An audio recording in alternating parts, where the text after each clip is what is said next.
welcome to the D3D4 Football Podcast with me, your host, James Richards.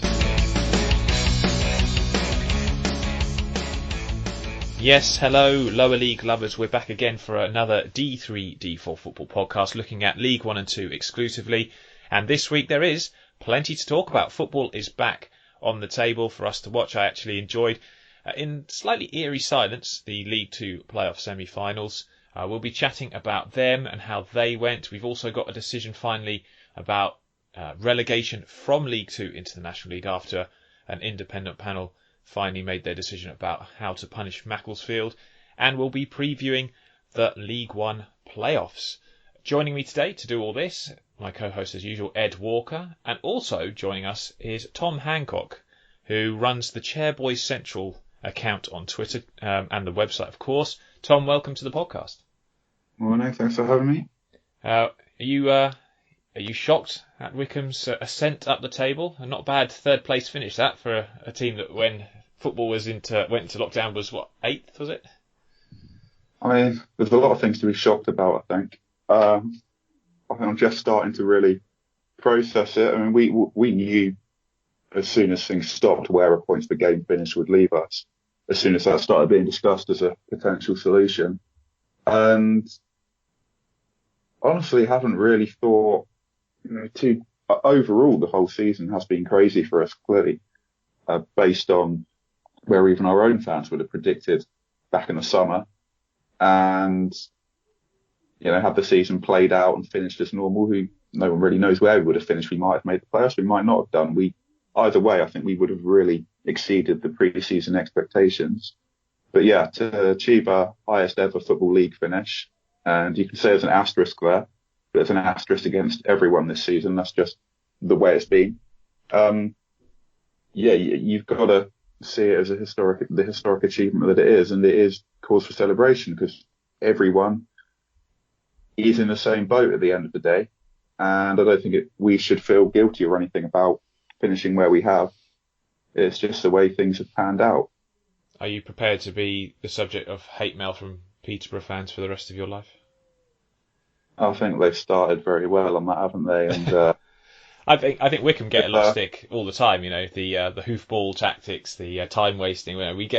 We see it all the time on social media. Wycombe getting harangued for the style of play, etc. But actually, it works, and it works for the club quite well. And you've, historic league finish in the bag this year. I think you've just got to say, it is what it is. You can't say, oh, but in any other season this would have happened, or if that hadn't happened, back in after the Second World War, Portsmouth won the league. Would they have done that if they hadn't had so many players stationed down near there? That's just one thing from football history. Back in 94, 95, we finished 6th in League 1, the third tier. Let's call it League 1. Terminology changes all the time, doesn't it? But yeah, 6th in the third tier. But it wasn't it was the one season it wasn't a playoff place because the Premier League shrunk that season, so they got rid of a player. Yeah, same boat for Reading, wasn't it? In the division above, they finished second and they lost in the playoff final to Bolton. And I would have loved to see Reading at Elm Park in the Premier League. That would have been quite something. I mean, you could say there's an element back then of it. I know people generally didn't see it like that, but you could also say that 25 years later, things have evened themselves out. It's quite an extreme example of that, but sometimes you just have to accept that these things happen, and there was never going to be a fair outcome for everyone from the COVID situation. No, it wasn't ideal. It's not really. I think the long-term prospects for the clubs is the most important thing right now. We know clubs will be struggling. We're not sure when crowds will return to stadiums, and I think it's important that we just try and be as positive as we can and hope football returns to normality as soon as is humanly possible. Otherwise, we might see more clubs really struggling financially, which is what none of us want to see. Let's be honest. But like I said, we have had some football, so we're going to start this week by looking at League 2. League 2. And the first thing to talk about before we look back at the playoffs is Macclesfield's decision has finally come through. The panel that were deciding these things finally made their call, and it was quite an interesting one because I'd completely forgotten, as I mentioned to Ed before we started recording this, that they had this 2-point suspended penalty against them earlier in the season. So it kind of makes sense that they had that activated. I think if that hadn't been activated, it would have been outrageous because, like I said, I completely forgot it was there. But there was argument maybe it should have been a bigger fine or a bigger penalty, i.e. more points, which would have seen them finish below Stevenage. But as it is, the 2 points takes them down to 23rd, so they finish 1 point above Stevenage, and essentially means that Stevenage get relegated into the National League. At this stage, Macclesfield have already had, I think they've had a total of 13 points taken from them this season, and even that hasn't allowed Stevenage to overtake them. So in terms of the football and the competition idea that we discussed last week, you can't really have many complaints about finishing bottom if you're Stevenage. But Ed, there's more to this than meets the eye. Like I tweet out, like I said last week, this is a club, Macclesfield, who for about 2 and a bit years have not been paying their players and staff on time. They've missed fixtures, and we have all this integrity of competition. If they've had plenty of time to get their house in order. The argument is that if they had been relegated, maybe they wouldn't have been able to sell the club, and it might have been the death of the club. That is that's a truism. I think that there may well have been ramifications very, very serious about this. But do you actually see it changing anything? Oh, I don't know. To be honest, it's such a difficult subject. It's all the uncertainty around it, really. I just think, whilst there's arguments, I think, for either one, for Macclesfield being given enough point deductions that they finish bottom, and then there's the argument that they should not finish below Stevenage. And to be honest, it's a really difficult one to pick yourself around. For me, I don't think it's even about whether they have enough points to take them below Stevenage. I think you have to look at this outside where they finish in the league, because if they are completely unable to complete a season, I mean, they didn't complete this season, okay, because of COVID, but technically they didn't actually really complete the season because they failed to fulfil fixtures as well. And, that's something that I think is more important, really, than just looking at the other side of things here. They're not fulfilling their fixtures. That's damaging the integrity of the division. So, as part of this punishment, they've got a 4-point suspended penalty, which will carry over to next year. They have to present, they've got a £20,000 fine, and they have to present a business plan that shows how they are going to complete next season. Now, if they can't produce that, what are we seeing here? Are we going to see them relegated and Stevenage stay? I mean, is it actually over? Because at this moment in time, unless they get new owners, and this is what everyone wants to see. Everyone wants, Silkman fans, League 2 fans, everyone wants to see Macclesfield get new owners and get themselves out of trouble. But unless that happens, we could be back in a same situation next season where we're seeing the Supporters Trust have to bail them out financially, players played late, staff not paid at all. It's tiring. We want to talk about football on this podcast. We don't want to keep talking about clubs not paying their dues. They have to meet the payments to keep the business going, and if they're not doing that, how long can you allow that to happen, Ed? Not very long at all, and there's all the worry and all the talk, like you're mentioning, that we're going to have a potential repeat of Bury here. There's all the talk this year about we want to get this back to a 72-team EFL. Well, if we have Macclesfield again repeat what Bury did, we're just going to be back to the 71 issue again. So it's all uncertainty. I'd love to say that Macclesfield can start next season. If the owner stays as it is, it obviously won't be able to. And Stevenage will feel hard done by with that. But it's so much uncertainty. And I think another bit of uncertainty is that we don't know when next season is yet. So we don't know how long Macclesfield have got to sort this all out and get themselves in a position where they can start next campaign. We also don't know whether fans back in stadiums is a viable option as of yet, which will financially hit teams at this level extremely hard. Tom, you can comment on this because, of course, Wycombe, with Rob Cohig, released a statement saying that all the furloughed staff should start looking for new jobs. So it's a really serious situation for teams even in League One. Yeah, I mean, not many have actually put statements out being that frank about it, I don't think. But yeah, all the non-playing staff who'd been furloughed were told they, should look for new jobs, which I think, that does tell you the reality of it. And although I mean, their takeover went through just in the nick of time, really. It was only about a month, if that, before lockdown kicked in.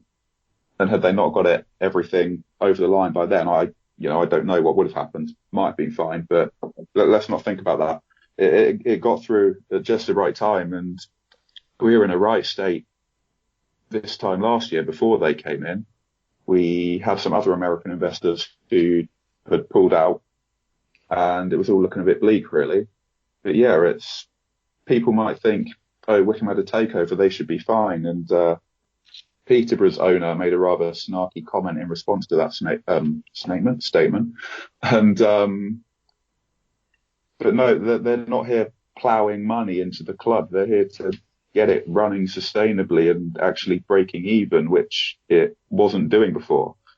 And that might sound like a really basic thing, but I think we can all tell how difficult it is to turn a profit at a football league club. It's not possible. I mean, it is possible because Shrewsbury do it, but it's extremely hard, and you have to be prudent. You have to cut your cloth accordingly, and you also have to have fans that understand. And this is a big problem in football. Fans' ambitions for their club often outweigh the reality of the situation, and they always want, to see their team challenging and bringing in the top players and paying better wages. But, you have to at some point understand that if you support a low league team, there are limits to what you can expect and reasonably expect your team to go and do. And I suppose it's having that level of ambition, which we can see from clubs like Accrington in terms of how they have progressed, but not actually doing it in a way that will damage the club financially going forward. That's the thing, and I don't think there's a great deal of expectation at Wycombe it may have become inflated a little bit this season because of, we were top of League One for so long. And I think that did perhaps lull people into this sense that we've suddenly become a much bigger club. And we're still Wycombe. We were there where we were on merit, but I don't think overall there was any kind of expectation, certainly not compared to the teams you'd expect to be at the top of League One. They're the really big players at this level. But whether that'll change with the new owners in, it might well do. But at the moment, I still think overall we're seeing what happens. We're in the playoffs with a shot at getting into the Championship, which is absolutely crazy. And but I think we're quite good at playing it cool and seeing how we go. And that's been the way under Ainsworth, really. Never too high, never too low. Indeed. Well, it'll be interesting to see what happens to all these teams who are currently, I think most are still furloughing their staff, and they're allowed to do that for a while, but that furlough will end, I think, is it October? It's got to come to an end at some point, and therefore that is when things will really start to pinch. And I think we just have to hope that clubs have enough in the bank to survive. I do worry. I think we could see some other big announcements from clubs regarding maybe redundancies maybe that's at best, or administration at worst. So we'll have to wait and see. But there were no doubts that this hit Stevenage fans pretty hard when that announcement was made. They're a great club doing some great stuff in the community. If they are indeed going out of the league, then they go with my best wishes. I mean, we've loved covering them.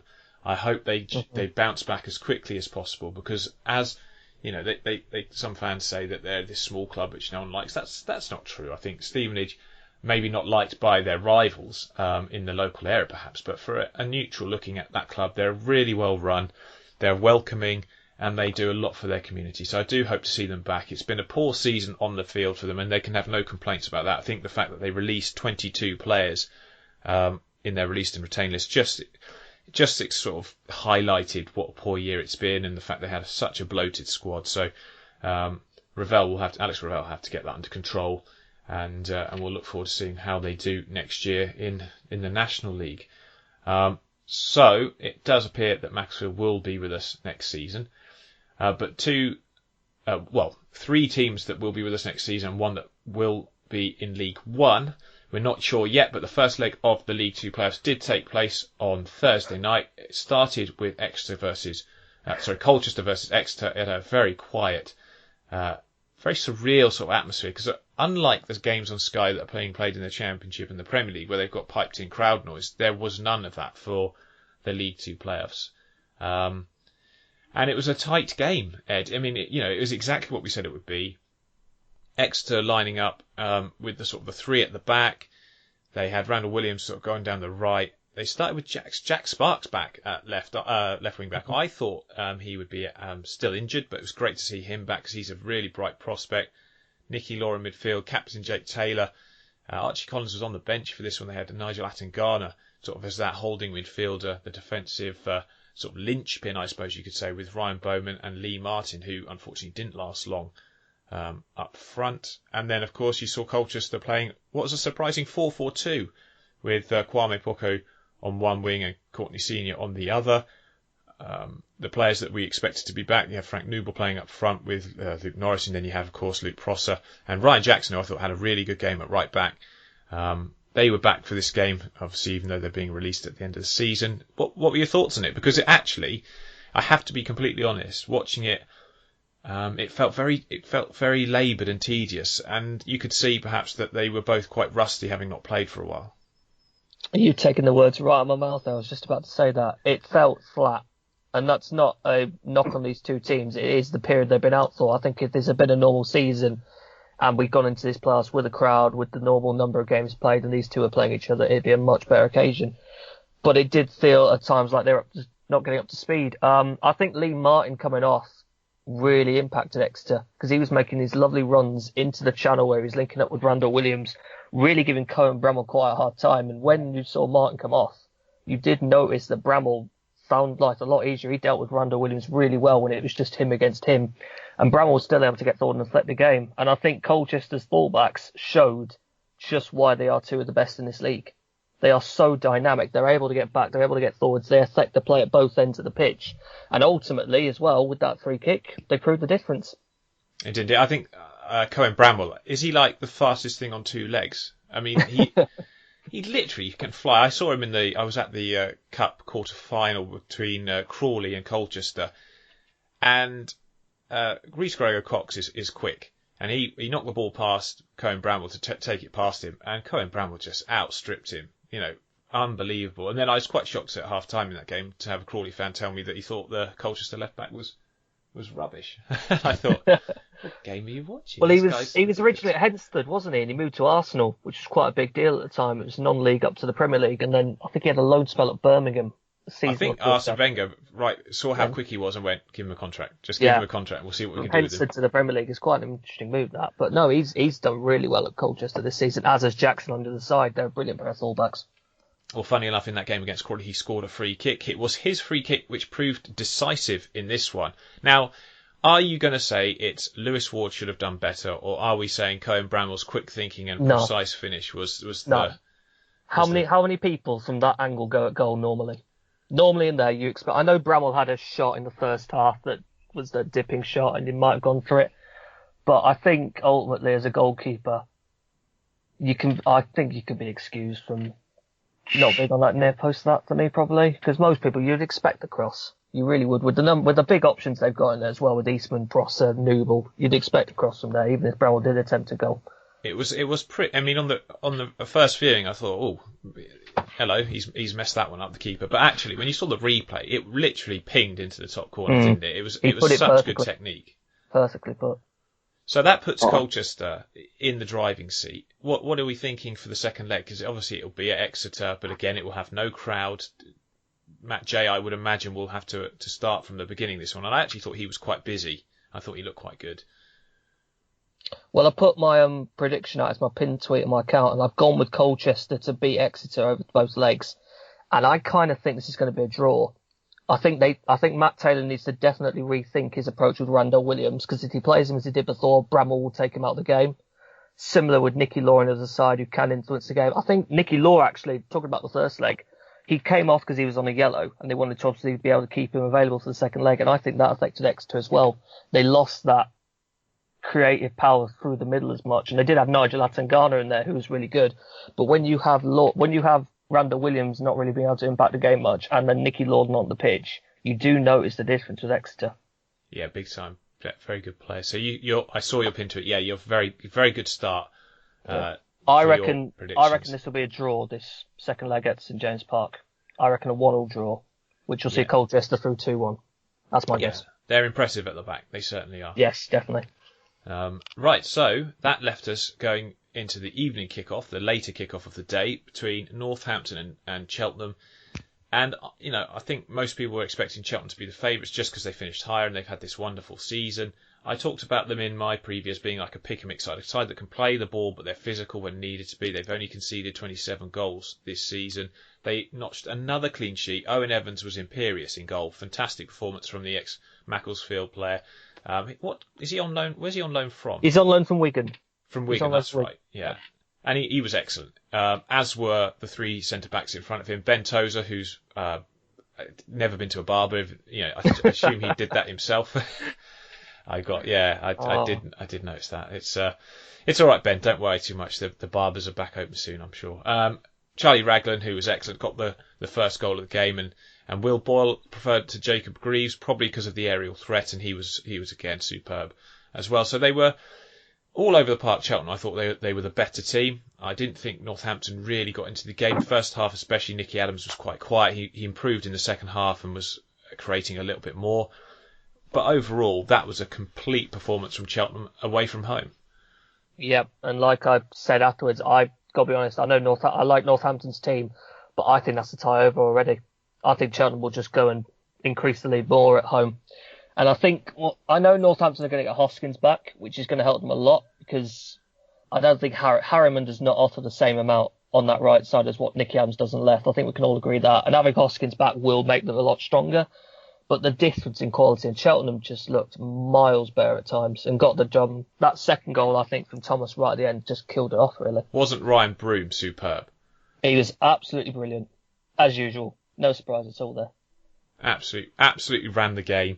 And the fact that Tom Nichols had a decent match. He looks like a player who could do with scoring some goals to get his confidence back, but he's looked like that for about 3 years. So, no surprises. But Alfie May, I think, will probably start the next game. I'm not sure about the fitness of Reg. I think Luke Varney is potentially not going to make these playoff semi-finals. I'm not sure. It doesn't.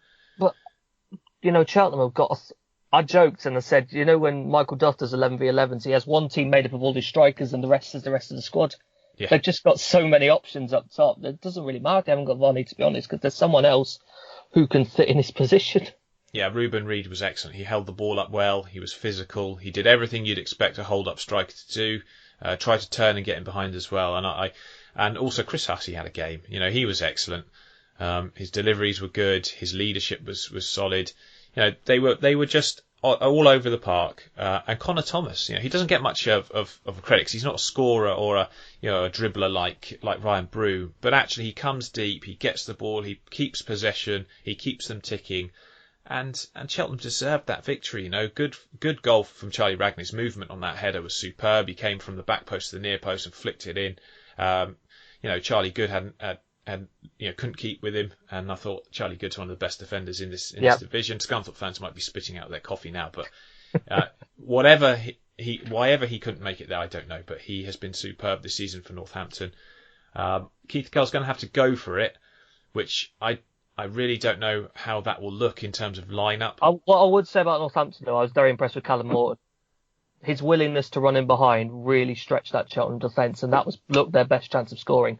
Because when you've got him, and then you've got Vidal Oliver, who on his day is an unbeatable target man, that is a very useful front two to have. And if they can get that right in the second leg, that's going to be their opportunity to bring this tie back level.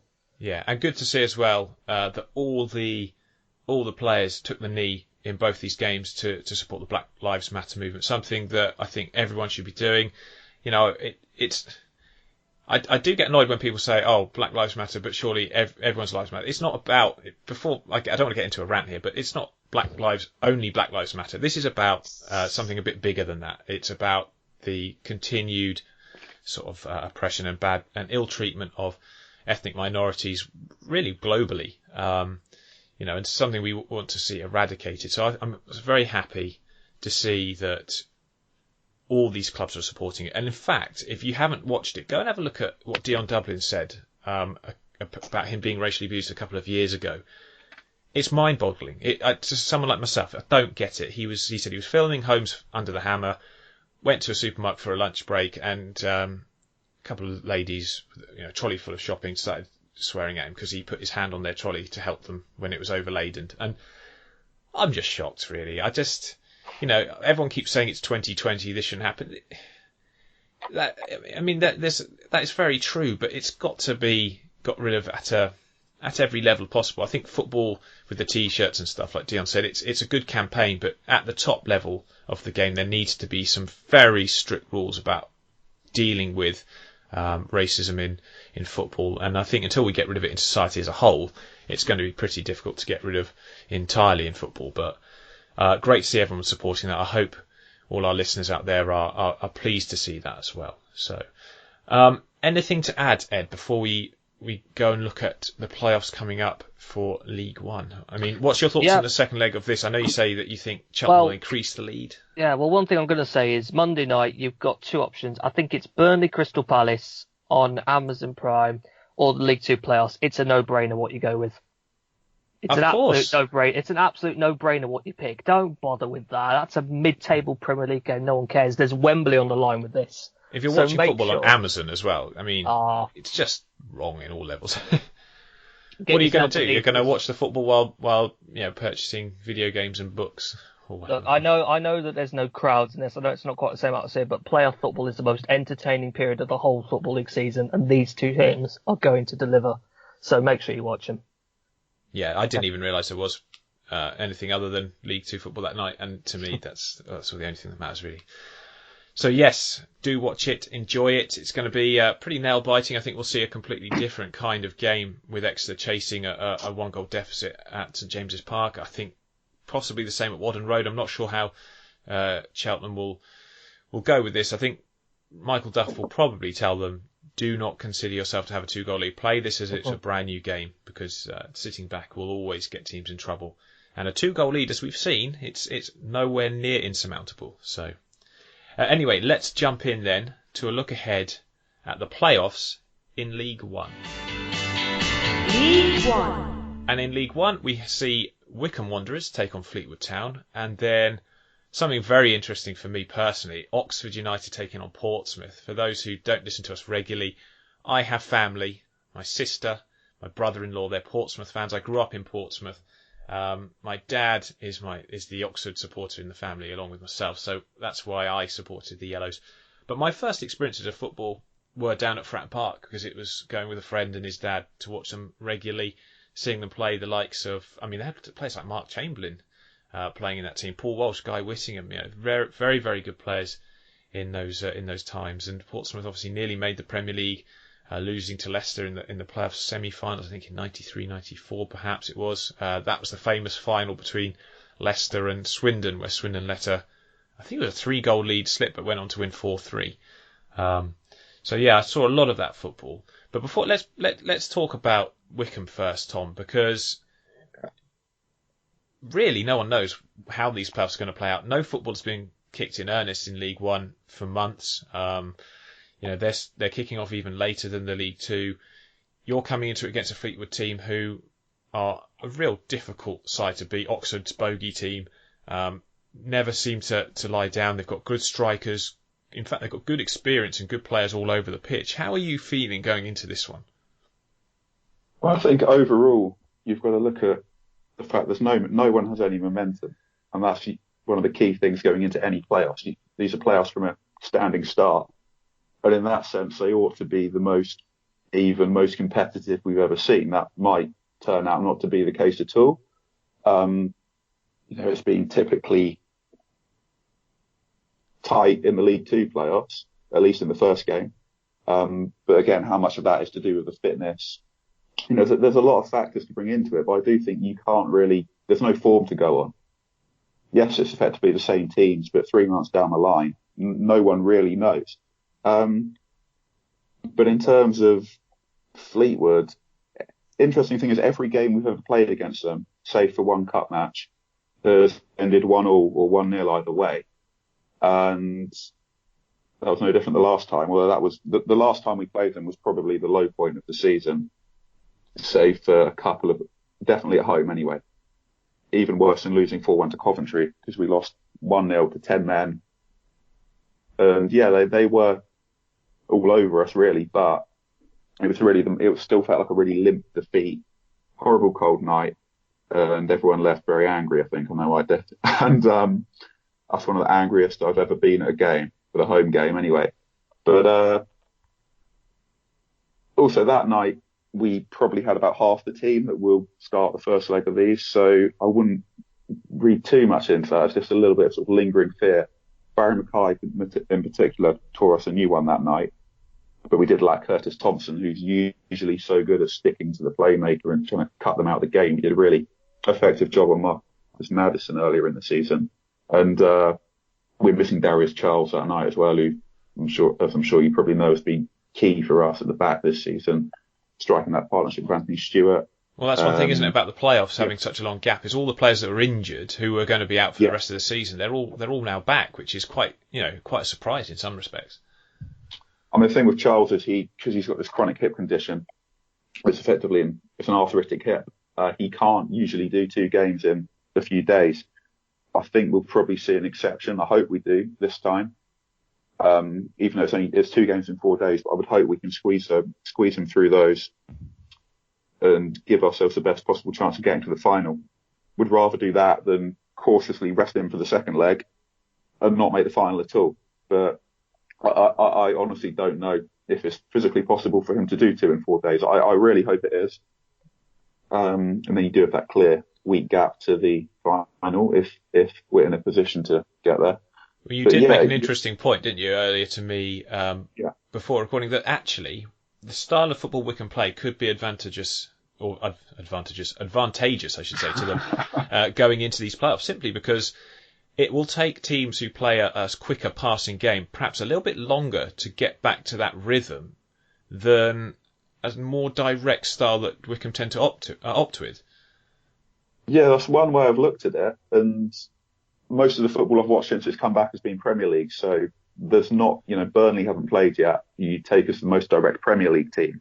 So it's not really been anything for me to, no comparison to make from actual games that have happened. But another interesting point that kind of goes against that is in the Bundesliga, the ball was staying in play a lot longer than it had been before, before they came back behind closed doors, before the suspension. Whether that would actually work again, in theory, that would work against us. The restarts we really use to our advantage. And you'd have to say we don't keep possession. We do a lot of chasing. But on the flip side of that, like you say, teams who play that, neat, slick passing style, in theory, there's more of a rhythm to get back into than, well, I'm going to sound like I'm sort of knocking our own style of play here, just punting the ball forward. And that's not what it is, but in basic terms, if you compare it like that, you'd have to say, in theory, the more direct style would be easier to, get back up to speed with, because you're not really getting up to speed. Although we didn't really see that with Northampton Cheltenham, actually. Cheltenham, who were knocking the ball around really well at times, Northampton, slightly more direct team, was struggling. Yeah, I mean, I didn't see that game, so I can't comment on that. But there will be a lot of factors. One thing that I did notice is it's the athletes, the physical players do have an edge, and should have an edge in these games. I think I noticed it with Frank Nouble for Cole U, and obviously we've got the ultimate. We've got Bayo Akínfenwa, who has certainly will have kept himself in shape, and perhaps hasn't had to do the kind of fitness. And it's a very interesting shape, isn't it, that he offers? Yeah, I personally think he could have more of an impact than before. If players are a little bit short, I mean, you consider what it is that makes him such an influential player, and that raw strength, he's not going to have lost any strength over the last few months, I don't think. Very unlikely. He's going to be I think he'll be arguably even more of a handful. I mean, it's really difficult to say. Like I said, there's so many factors that come into it. And so how do you feel then? Because I mean, if you look at the key men for Fleetwood, you've got Paddy Madden, who's just a natural finisher. Wes Burns is a danger man. Josh Morris is very creative.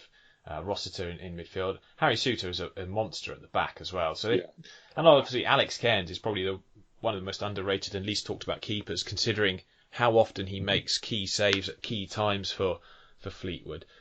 What is your feeling though? Come on, give us your prediction, because it's we were struggling last week to do a prediction for the Colchester Exeter game, and the reason why is proven quite apt when we watched the match. What do you feel will happen for Wycombe in these 2 I'm going to games? stop. I'm not going to give you a score prediction. I'm not going to satisfy that.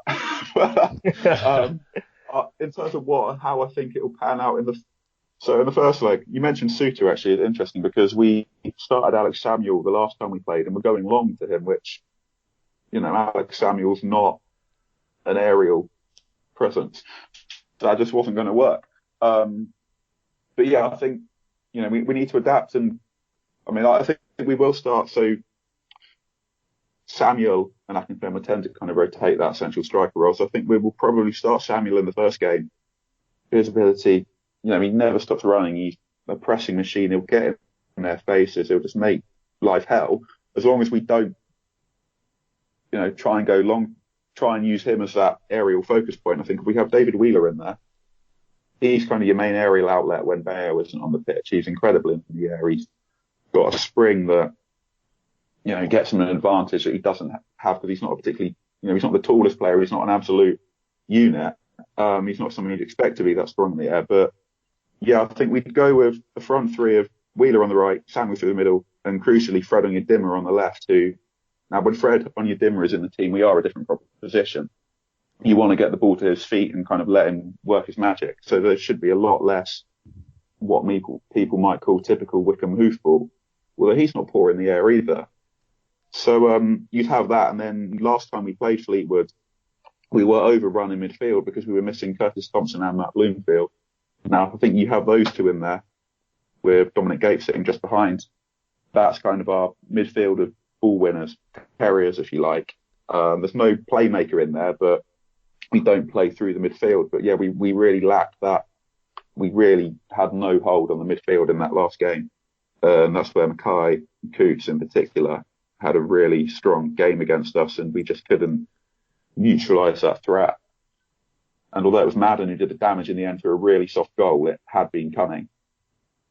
But yeah, I think we will, set up to frustrate in the first leg. And if things are going to plan, maybe bring Bayo off the bench late on. He did score there in the league game right at the beginning of the season. But yeah, I think first leg, and then you don't want to give anything away, do you? And I think it will be really a frustration job in that first leg and take something back to Adams Park. There's no away goals, obviously. So it's not like you need to go there on the front foot and try and nick that. Yeah, I don't want to think too deeply about it, although I will have to. So rather than well, later, I'm going to ask you, will Wycombe be at Wembley? Oh, yeah, come on, put you on the tough spot. decision that. I'm not committing. I'm not committing. You're not going to get a commitment out of me on that. All right. Well, I'll tell you what. I'm going to say it'll be Fleetwood because they are a horrible side to beat. They're so difficult. I think players like Paddy Madden could be the difference makers. Nothing against Wycombe at all, but I just have a feeling that Fleetwood will be the team that go up via the playoffs. That's my thought. Because I think even if Oxford beat Portsmouth, we never beat Fleetwood. Like I can't remember us ever beating them. We lose to them all the time up at their little stadium at Highbury where they've got the pug wall music or pug wash music rather. You love that music. Come on. Oh, it's disgusting. You love outrageous. They should get points deduction. I think they should. Yeah, honestly, you talk about points deduction for failing to fulfil fixtures. Surely, for having goal music that comes like a sea chanty, that should be a points deduction as well. But you see what they're having in the stands for that game as well. What are they having? Well, not cardboard cutouts, having scarecrows instead. It's a local tradition, apparently. Oh, I love that. Oh, it sounds like some. What's that movie where they they burn that big man? I can't remember what it's called now. Wicker Man. God, it's something like that, isn't it? It's just terrifying. Bunch of scarecrows. I didn't actually know Wurzel Gummidge was a season ticket holder at Fleetwood, though, but apparently his whole family are by the sound of it, so that's going to be an interesting one.